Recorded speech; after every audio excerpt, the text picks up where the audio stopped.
Discovery 4, episodio 4.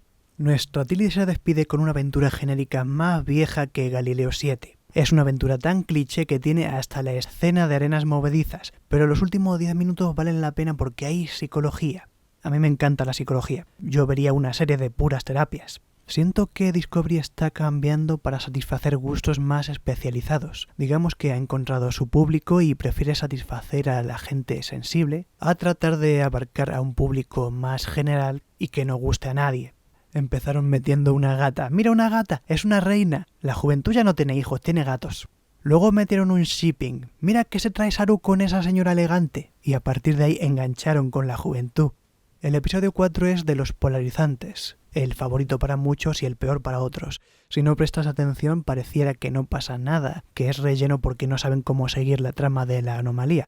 Incluso puede parecer que no es más que un anuncio de la nueva serie de la Academia, como cuando el emperador se despidió con una aventura en solitario. Reconozco que el episodio anterior me gustó más, pero el 4 no está carente de buenos detalles. Por ejemplo, las escenas de llorar siempre me habían resultado cargantes y ahora me están funcionando. Me hacen sentir como aquellas escenas finales de las temporadas antiguas de Los Simpson, cuando Lisa se reconciliaba con su padre. Creo que el drama ya no es melodrama, les sale bien. Hay 3 tramas principales. Burnham se mete en política, Sayonara Tilly Sensei y Book hace un mandala. Dejaré a Tilly para el final. La trama de Michael empieza con uno de sus cuadernos de bitácora.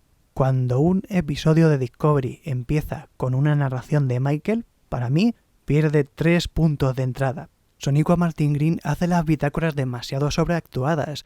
Los diarios de capitán son registros de emisiones, una tarea más documental que otra cosa. Son casi un dictado. Siempre que en estas series vemos a alguien consultando un diario ajeno, lo oímos porque la televisión es un medio audiovisual, pero cabe suponer que cuando los espectadores no estamos mirando, lo más normal y conveniente será leerlo sin más. Y ahí está Sonequa relatando su misión como si estuviera interpretando a Antígona. Menos mal que el doblaje lo arregla.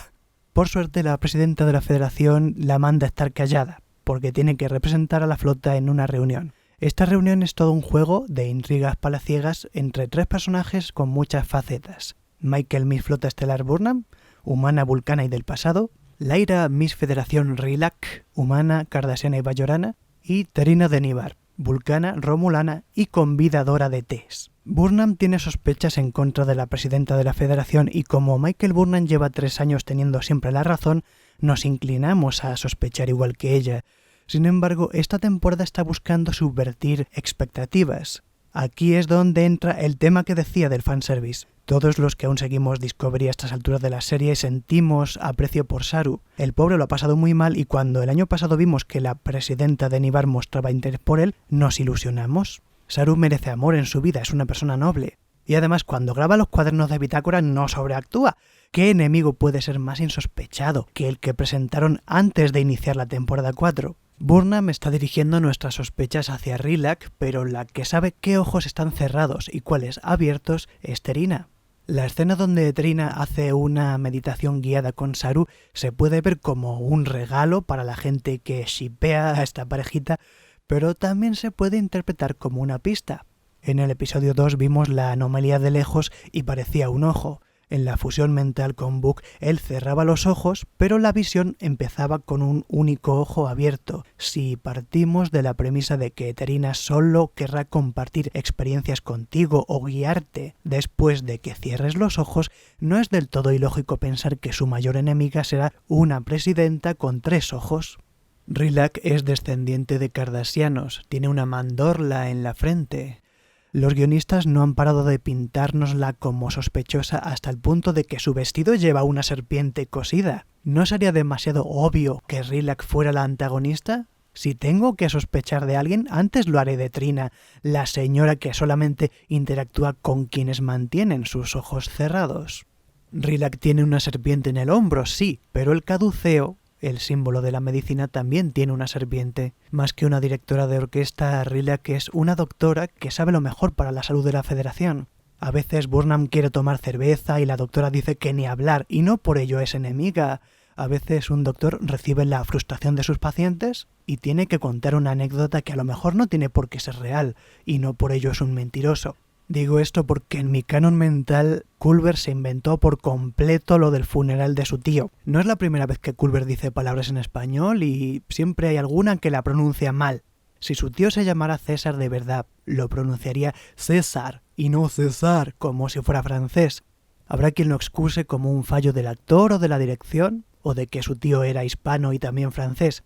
Yo prefiero pensar que no es un fallo, es que Book estaba dirigiendo su frustración hacia quien no debía, y el doctor se defendió con el cuento de El muerto parado. Hace tan solo un año esta escena dramática me habría aburrido. Este año de repente veo subtextos.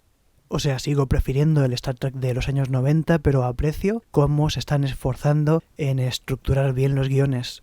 No hay discusión más dramática que aquella donde dos opuestos tienen parte de razón.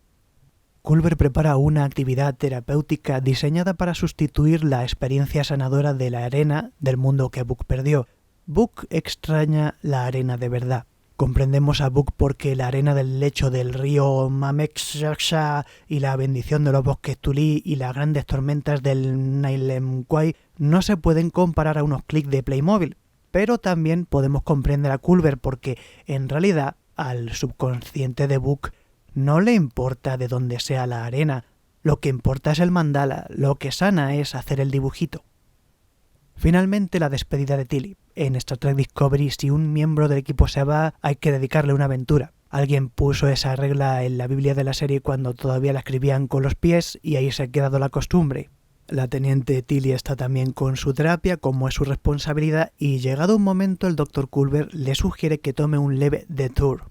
La traducción usual de detour es desvío o rodeo, pero la palabra también procede del término naval derrota.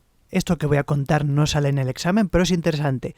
Con el paso del tiempo hemos llegado a dar a la palabra derrota un significado negativo de fracaso, de que las circunstancias nos vencieron. Pero en el mundo de la marina la derrota es el recorrido que uno toma cuando la ruta planeada no es realizable. Marcas una ruta en un mapa con tinta y escuadra y cartabón para que quede bonito, pero de camino hay un monstruo de los abismos y tienes que desviarte. El trazo de detour lo marcas con lápiz y a primera vista se ve menos y está todo tembloroso, pero esa fue tu ruta de verdad, eso es tu derrota. El camino que necesitabas de verdad, no el que te habías imaginado sobre un papel, y es muy valioso que Tilly haya dedicado todo este mes a aceptar su propia derrota, tanto en el mal sentido como en el bueno. Ahora podrá ser la instructora en una nueva serie de la Academia, porque en la USS Discovery ya la tenían desaprovechada. Para oficial con neurosis ya tenemos a Adira. Adira acompaña a Tilly en su aventurilla por la selva bengalí. Me gusta mucho que Adira no quiere ir, pero Gray le dice, no cariño, tú también tienes que hacer amiguitos. Y aunque Adira ya es alférez, se queda haciendo la función de cadete. Así no solo es más útil para la misión, sino que la misión es más útil para ella. La gente de altas capacidades intelectuales tiene este gravísimo problema de que, como su entorno piensa que son inteligentes para todo, nadie les da apoyos, lo que implica que gente con menos potencial adquirirá más habilidades que la gente que podía haber llegado más lejos. Llámate superdotado, llámate genio si quieres, pero mientras no cambie la educación, eres una persona de necesidades especiales igual que la gente de capacidades bajas. No me apena la marcha de Tilly, lo que me apena es que la devuelvan a su gracia de antaño para que después se vaya. Tilly había vuelto a ser la Tilly de la primera temporada, cuando aún no la habían convertido en una burla andante. De nuevo era un personaje con aspiraciones e inquietudes. La actriz Mary Wiseman se lucía de veras. Ella tiene muchas habilidades para mostrar rasgos de ansiedad que en lugar de transmitirte más ansiedad te transmiten ternura. Sabe encontrarle ese equilibrio entre la incomodidad del personaje y el confort del espectador que se identifica, o al menos lo podía hacer en la temporada 1. Para mí, durante los últimos 2 años, Tilly no ha estado presente.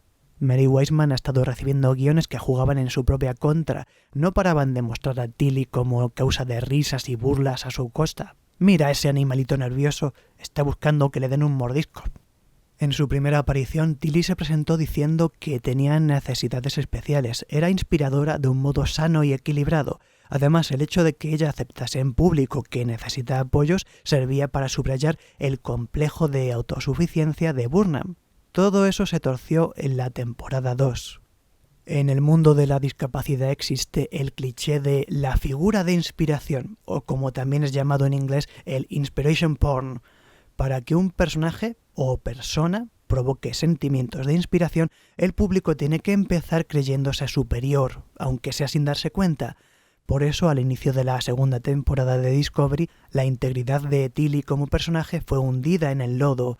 La convirtieron en una mera víctima de reacciones emocionales. De ese modo, cuando meses después servía como primer oficial, la gente recibiría una moraleja barata de inspiration porn. Si la inútil de Tilly pudo, yo también. Parecía que ya habíamos pasado el bache, Tilly volvía a ser un personaje con su lugar en el mundo, Mary Wiseman volvía a dejarse fluir, y resulta que en el mejor de los casos le van a dar una serie aparte. Bien por ella, pero esta costumbre de debilitar los troncos centrales para crear esquejes me parece demasiado Marvel. Con todo, no me apena la marcha de Tilly. Es más bello saber que la gente está donde debe, feliz aunque no la veas, que tenerla pululando por la nave y peleando con monjas ninjas sin ganas. Si tu camino es irreal, la derrota es tu salvación.